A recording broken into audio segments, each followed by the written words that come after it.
Guys PMA application में जो remark होता है उसके बारे में हम बताएंगे। तो वीडियो पसंद आए तो लाइक और सब्सक्राइब कर लेना। तो सबसे पहले बात करते हैं हमारा जो पीएमए एप्लीकेशन है, ठीक है ना। तो उसमें सबसे पहला ऑप्शन होता है स्कैन एंड डिलीवर। तो स्कैन एंड डिलीवर पे मैं टैप करता हूँ, लेकिन स्कैन एंड डिलीवर का ऑप्शन तभी किया जाता है जब हम कोई लेटर को घर पे जाकर डिलीवरी देते हैं या फिर डोर स्टेप में जाके कस्टमर को देते हैं, तो उस लेटर को हमें स्कैन करना पड़ता है, ठीक है ना। तो हम बैक कर देते हैं। उसके बाद हमारे पास तो अभी लेटर नहीं है, इसलिए हम क्या करेंगे कि कोई भी एक लेटर का ट्रैकिंग आईडी ले लेंगे। जैसे मैंने ले लिया ये, उसके बाद कुछ भी ले लेते हैं, उसके बाद लास्ट IN लगा देते हैं। उसके बाद इसको सिलेक्ट कर लेते हैं स्पीड पोस्ट।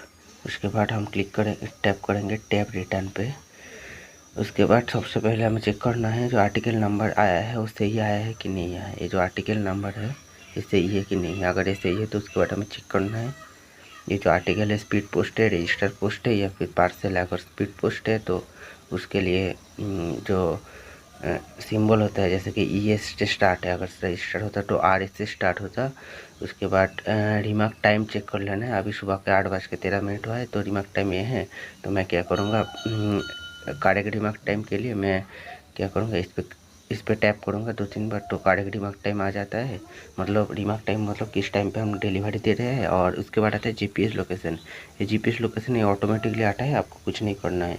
कभी कभी क्या होता है कि आपका फ़ोन में जो सिम कार्ड होता है, अगर सिम कार्ड नहीं रहता है तो GPS लोकेशन आने में थोड़ा प्रॉब्लम होता है। तो आपको क्या करना है, सिम कार्ड फ़ोन में डाल के रखना है, चाहे उसमें रिचार्ज हो या ना हो। उसके बाद आता है आर्टिकल स्टेटस।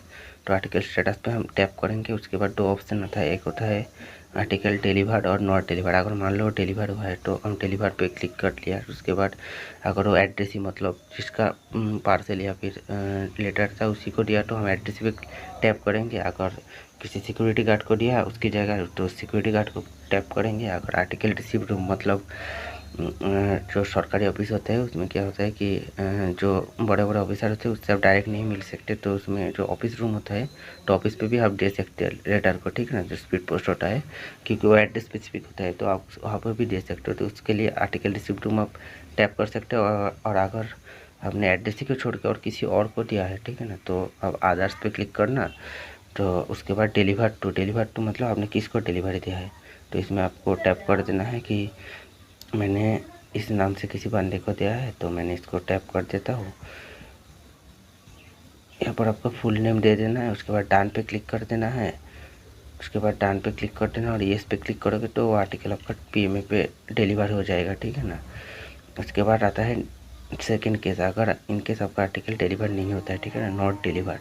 तो नॉट डिलीवर पे हम टैप कर देते हैं रिमार्क। ये रिमार्क बहुत इंपॉर्टेंट है, ठीक है ना। अगर आप गलत रिमार्क देते हो और कस्टमर कंप्लेन करता है और आपने पकड़े जाते हो तो आपके ऊपर डिसिप्लिनरी एक्शन हो सकता है, ठीक है ना। तो आपको ये सब ठीक से देना है। जैसे कि पहला ऑप्शन है एड्रेस एब्सेंट। इस ऑप्शन को आप तभी देना है, ठीक है ना, अगर मान लो जो एड्रेस ही है मतलब जो कस्टमर है जिसका पार्सल आया है या फिर लेटर आया है वो घर पे नहीं रहता। अगर ऐसा रूल्स है कि स्पीड पोस्ट या फिर रजिस्टर पोस्ट में कुछ लेटर में ऐसा रूल्स एंड रेगुलेशन होता है कि उस लेटर को आपको जिसका लेटर है उसी को देना है, किसी और को आप नहीं दे सकते। ऐसे ऊपर में लिखा रहता है डिलीवर टू दी एड्रेस ही ओनली, ठीक है ना। जैसे पासपोर्ट में लिखा रहता है डिलीवर टू दी एड्रेस ही ओनली। उसके बाद जो रजिस्टर पोस्ट है, उसके बाद जो कोर्ट का लेटर है जिसमें AD लगा के आता है उसमें लिखा रहता है कि डिलीवर टू दी एड्रेस ही ओनली। तो इस केस में अगर एड्रेस ही घर पर नहीं रहता है तो आप क्या करना कि एड्रेस ही ऑप्शन लगा देना। उसके बाद एड्रेस एब्सेंट आप लगाओगे तो क्या होता है कि उस आर्टिकल को आप रिटर्न नहीं कर सकते। वो आर्टिकल आपका डिपॉजिट में रहेगा और नेक्स्ट डे आपको उसको रीअटेम्प्ट करना है।